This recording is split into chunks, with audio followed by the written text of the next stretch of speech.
नमः शिवाय। स्वागत है आपका जीवन अमृत में, जहाँ अध्यात्म बनता है जीवन का अमृत। यहाँ हम लाते हैं देवी देवताओं की पावन कथाएं, व्रत त्योहारों की महिमा और भक्ति से भरपूर जीवन का सार। तो जुड़िए हमारे साथ, चलिए आत्मा को शुद्ध करने वाली इस यात्रा पर। अगर आप नए हैं तो चैनल को सब्सक्राइब जरूर करें और बेल आइकन अवश्य दबाएं, ताकि हर भक्ति की बूंद आप तक सबसे पहले पहुंच सके, क्योंकि भक्ति ही है जीवन का सच्चा अमृत। सोमवार का व्रत विशेष रूप से भगवान शिव को समर्पित होता है। यह व्रत मनोकामनाओं की पूर्ति, सुख शांति, सौभाग्य और शीघ्र विवाह के लिए अत्यंत प्रभावी माना जाता है। विशेष रूप से महिलाएं अपने सुहाग की लंबी आयु और अविवाहित कन्याएं अच्छे वर की प्राप्ति के लिए इस व्रत को श्रद्धा से करती हैं। सोमवार का दिन चंद्रमा से संबंधित भी होता है, और चंद्रमा का सीधा प्रभाव हमारे मन और भावनाओं पर पड़ता है। भगवान शिव को चंद्रमौली भी कहा जाता है, क्योंकि उन्होंने चंद्रमा को अपने मस्तक पर धारण किया हुआ है। इस दिन शिव उपासना करने से मानसिक शांति, चित्त की एकाग्रता और सभी बाधाओं से मुक्ति मिलती है। विशेष रूप से सावन महीने के सोमवार को किया गया व्रत अति फलदायक माना जाता है। भगवान भोलेनाथ शीघ्र प्रसन्न होने वाले और बहुत ही भोले स्वभाव के माने जाते हैं, इसलिए तो उन्हें भोलेनाथ कहा जाता है। माना जाता है कि शिव जी को प्रसन्न करने और उनकी कृपा पाने के लिए किसी कठिन अनुष्ठान की आवश्यकता नहीं होती। वो अपने भक्त की सच्ची श्रद्धा से की गई आराधना से खुश हो जाते हैं। सोमवार का व्रत रखने व इस दिन से जुड़ी कथा का पाठ करने से साधक के घोर से घोर संकट भी कट जाते हैं। तो आइए आज इस कथा का हम सभी रसपान करते हैं। बहुत समय पहले की बात है। किसी नगर में एक साहूकार रहता था। उसका घर धन्य धान्य व सभी सुख सुविधाओं से भरा हुआ था। बस कमी थी तो एक संतान की। संतान पाने के लिए साहूकार हर सोमवार को उपवास रखता था और शिव मंदिर जाकर पूरी आस्था से शिव पार्वती की पूजा अर्चना किया करता था। उसकी अटूट भक्ति से माँ पार्वती प्रसन्न हुई और भगवान शिव से निवेदन करने लगी, हे स्वामी, आप तो अपने भक्त की पुकार शीघ्र सुन लेते हैं। कृपया साहूकार पर भी दया करें और उसकी मनोकामना पूर्ण करें। माता पार्वती की विनती सुनकर भगवान शिव कहने लगे, हे देवी, हर प्राणी को अपने अच्छे बुरे दोनों कर्मों का फल भोगना ही पड़ता है। यही इस संसार की रीत है। ये सुनकर पार्वती जी साहूकार की मनोकामना पूर्ण करने के लिए शिव जी से हठ करने लगी। बहुत समझाने पर भी जब माता पार्वती नहीं मानी, तो शंकर भगवान ने साहूकार को संतान प्राप्ति का वरदान दिया। किंतु उन्होंने कहा कि ये बालक अल्पायु होगा और मात्र 12 वर्ष तक ही जीवित रह सकेगा। उधर साहूकार भगवान शिव और माता पार्वती की बातें सुन चुका था, इसलिए उसे संतान प्राप्ति का वरदान पाने के बाद भी कोई प्रसन्नता न हुई। किंतु वह अब भी पहले की ही तरह पूरी श्रद्धा से भगवान भोलेनाथ की आराधना करता रहा। वरदान पाने की कुछ ही समय बाद साहूकार की पत्नी गर्भवती हुई और 9 महीने बाद एक सुंदर बालक को जन्म दिया। जब बालक 11 वर्ष का हुआ तो साहूकार ने उसके मामा को बुलवाकर कहा कि इसे काशी पढ़ने के लिए ले जाओ। तुम लोग रास्ते में यज्ञ व दान पुण्य करते हुए जाना। ये कहकर साहूकार ने उन्हें खूब धन देकर विदा कर दिया। इधर काशी प्रस्थान करने बाद मामा भांजे एक गांव से गुजर रहे थे। वहां एक राजकुमारी का विवाह हो रहा था, परंतु राजकुमार एक आंख से काना था। तभी वर के पिता ने साहूकार के बेटे को देखा और उसके मामा से कहा कि तुम अपना भांजा कुछ समय के लिए हमें दे दो। विवाह संपन्न हो जाए उसके बाद ले जाना। राजकुमार के पिता ने दोनों को खूब धन दिया और इस प्रकार साहूकार के बेटे के साथ राजकुमारी का विवाह संपन्न हो गया। साहूकार का पुत्र बड़े ही ईमानदार स्वभाव का था, इसलिए उसे जैसे ही अवसर मिला उसने राजकुमारी की चुन्नी पर लिखा कि तुम्हारा विवाह तो मेरे साथ हुआ है, किंतु जिस राजकुमार के साथ तुम्हें भेजा जाएगा वो एक आंख से कान्हा है। जब राजकुमार ने साहूकार की लिखी हुई बातें पढ़ी तो बोली, स्वामी, मैंने अग्नि को साक्षी मानकर आपके साथ फेरे लिए हैं। अब मैं आपके सिवा किसी और को अपना पति स्वीकार कतई नहीं करूंगी। पत्नी की बात सुनकर साहूकार के बेटे ने कहा, ऐसा मत कहो, मैं अल्पायु हूँ। कुछ ही दिन में 12 वर्ष की आयु होते ही मेरी मृत्यु निश्चित है। लेकिन पत्नी ने कहा, जो भी मेरे भाग्य में लिखा होगा वो मुझे स्वीकार है। राजकुमारी ने ये बात अपने माता पिता को बताई। इस पर राजा बहुत क्रोधित हुए और उन्होंने अपनी पुत्री को उस राजकुमार के साथ विदा किए बिना ही बारात वापस लौटा दी। उधर साहूकार का बेटा और उसके मामा काशी पहुंचे। वहां जाकर दोनों ने कई यज्ञ अनुष्ठान किए और साहूकार के बेटे ने विद्या ग्रहण करना शुरू किया। जिस दिन बालक 12 वर्ष का हुआ, उस दिन भी मामा भांजे दोनों यज्ञ करने जा रहे थे। किंतु अचानक साहूकार के बेटे की तबीयत बिगड़ने लगी। उसने अपने मामा से कहा, मामा, मेरी तबीयत कुछ ठीक नहीं लग रही।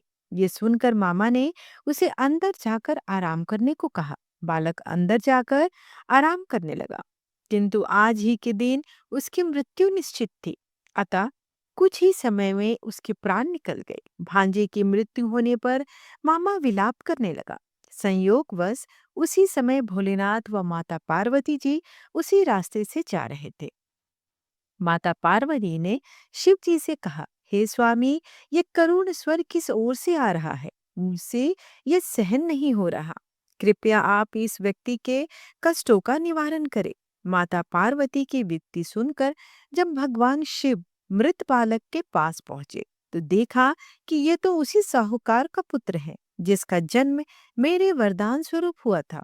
और जब इसका जीवन पूरा हो चुका है तो माता पार्वती दुखी होकर कहने लगी, हे प्रभु, इस बालक को मृत देखकर इसके माता पिता वियोग में अपने प्राण त्याग देंगे। इसलिए कृपया आप मेरी विनती सुने और इस बालक को जीवन दान दें। पार्वती जी के निवेदन पर भोलेनाथ ने उस बालक को जीवन दान का वरदान दिया।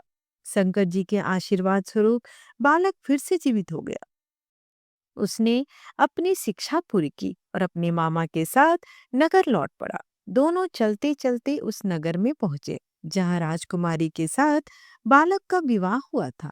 वहां पहुंचकर उन्होंने एक यज्ञ का आयोजन किया जिसमें उस नगर के राजा यानी राजकुमारी के पिता भी शामिल हुए। उन्होंने साहूकार के बेटे को देखते ही पहचान लिया और महल में ले जाकर उसका खूब आदर सत्कार किया।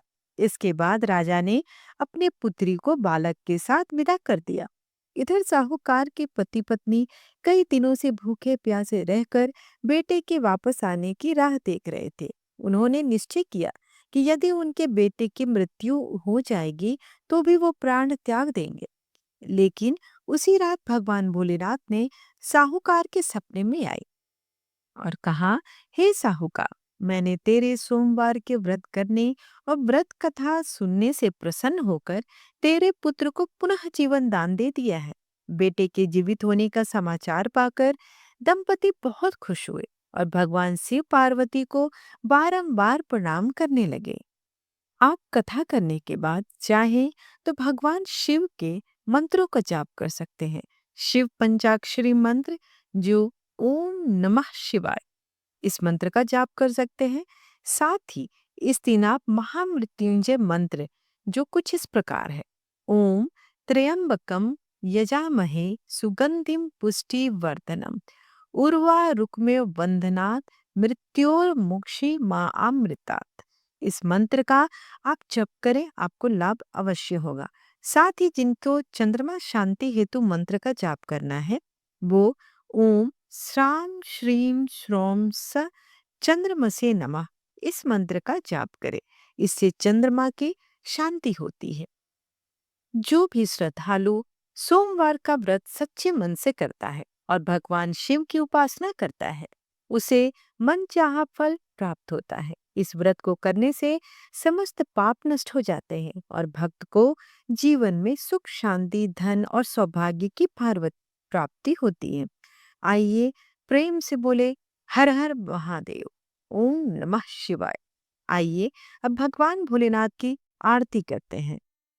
जय शिव ओंकारा, ओम जय शिव ओंकारा, ब्रह्मा विष्णु सदा शिव, अर्धांगी धारा। ओम जय शिव ओंकारा, एकानन चतुरानन, पंचानन राजे, हंसासन गरुड़ासन, वृषवाहन साजे। ओम जय शिव ओंकारा, दो भुजे चार चतुर भुजे, दस भुजे अति सोहे, त्रिगुण रूप निरखते, त्रिभुवन जन मोहे। ओम जय शिव ओंकारा, अक्षमाल वनमाला, मुंडमाला धारी, चिंदन मृगमद सोहे, भाले शशिधारी। ओम जय शिव ओंकारा, श्वेतांबर पीतांबर, बाघंबर अंगे, सनकादिक गरुड़ादिक, भूतादिक संगे। ओम जय शिव ओंकारा, कर के मध्य कमंडलु, चक्र त्रिशूलधारी, सुखकारी दुखकारी, जग पालनकारी। ओम जय शिव ओंकारा, ब्रह्मा विष्णु सदा शिव, जानत अविवेका, प्रणवाक्षर में शोभित, ये तीनों एका। ओम जय शिव ओंकारा, काशी में विश्वनाथ विराजते, नंदी ब्रह्मचारी, नित उठी भोग लगावते, महिमा अति भारी। ओम जय शिव ओंकारा, त्रिगुण शिव जी की आरती, जो कोई नर गावे, कहत शिवानंद स्वामी, मन वांछित फल पावे। ओम जय शिव ओंकारा, कर्पूर गौरम करुणावतारम, संसार सारम भुजगेंद्रहारम, सदा वसंतम हृदयारविंदे, भवं भवानी सहितं नमामि। त्वमेव माता च पिता त्वमेव, एव बन्धु च सखा त्वमेव, त्वमेव विद्या द्रविणं त्वमेव, त्वमेव सर्वं मम देव देव। आरतीम समर्पयामि शिव शंभु, नमो नमः। आशा करती हूँ कि आपको आज की कथा और आज की वीडियो पसंद आई हो। वीडियो पसंद आए तो एक लाइक अवश्य करें और सब्सक्राइब जरूर करें, ताकि मेरे आने वाली वीडियोस के नोटिफिकेशंस आप तक समय पर पहुंच सके। धन्यवाद।